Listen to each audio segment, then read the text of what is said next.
good turn inside your own crib, no? So, as early as 4 p.m. I took off my ayan, carpet to cover my flooring, no?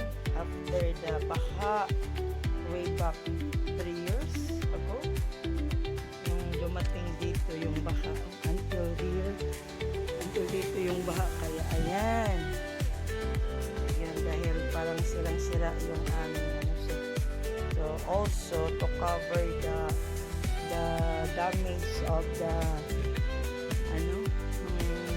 ginawa itong mga steel bars dito, yung mga steel bars na yan nakilapitan ko ng aking mga ayan, so nakaka-damage pala ng tiles. So ayan, yun, tinanggal ko nga yung kasi ayoko na makita dahil sila na yung portion ng tiles na yan.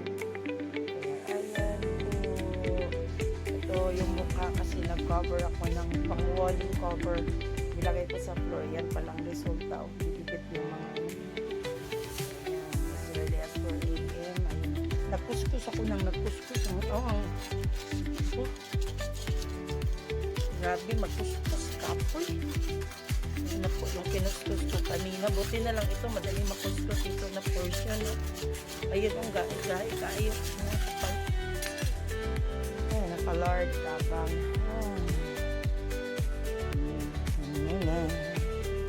Dami kong gawin.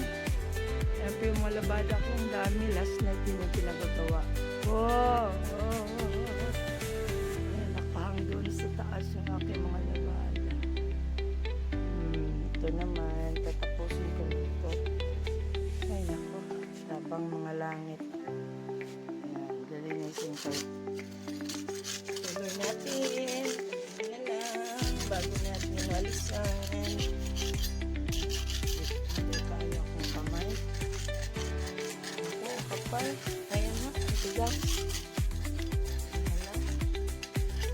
Ayoko na nito, Lord. Ayoko na. Tignan ng kamay ko, magkuskus. Ano lang kaya? Ano na yan? Nagwawalis na lang. Alam nyo yan, di ba? Yaki, oh. Yakit talaga. Kayak talaga, no? Yak talaga, oh.